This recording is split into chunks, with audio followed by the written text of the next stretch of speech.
um jogo, você tem toda uma situação de conhecimento físico, né?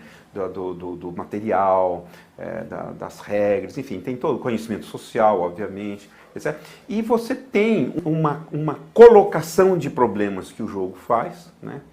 E uma tomada de decisões, fazer cálculos, fazer escolhas.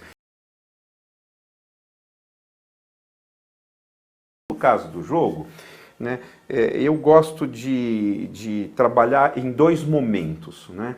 A experiência do jogar, de preferência sem teorização, sem cortes que afastam da situação do jogo, né? Viver a experiência do jogar mesmo, o ganhar, o perder, o entrar em contato com as regras. E um segundo momento, uma situação de reflexão sobre problemas ou recortes do jogo. Então, eu acho que essas duas partes se complementam bastante, porque a gente tem a experiência lúdica, né?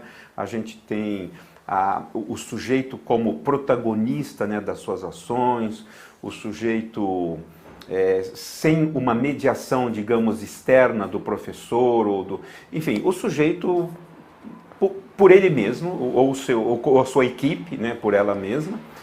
E outra situação em que você tem, né, a mediação do professor, a intencionalidade do professor dirigindo, né, através de recortes, através de certos problemas,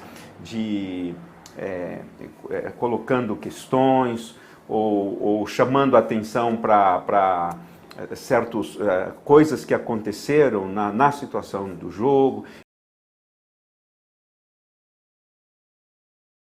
O jogo de regra, ele é muito interessante do ponto de vista dessas coisas que nós estamos comentando, porque assim, né, a atividade do jogo é mental, né? A gente pensa com a cabeça, na verdade é a mão que representa, né?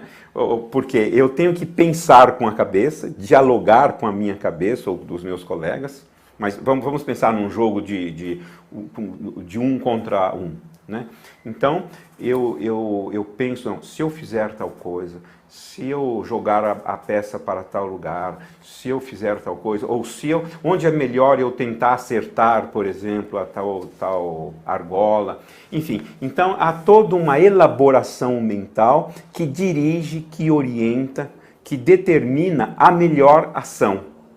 E depois a gente tem a ação mesmo, a representação no sentido de a ação sendo realizada em função daquilo que se pensou, né? E na hora da reflexão, a gente retoma, né, este poder mediador do pensamento, né, quando ele é bem qualificado, né? Eu acho isso muito, muito interessante.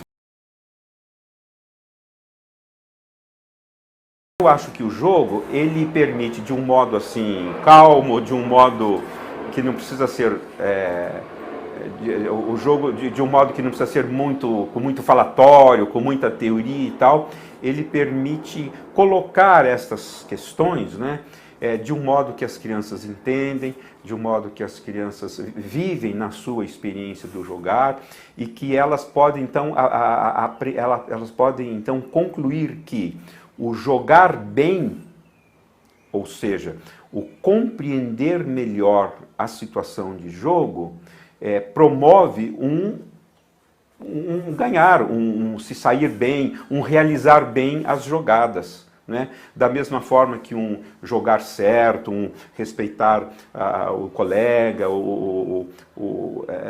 promove um jogar gostoso, né? Mesmo que a gente perca, porque ele possibilita uma troca, né, uma experiência coletiva, etc, etc.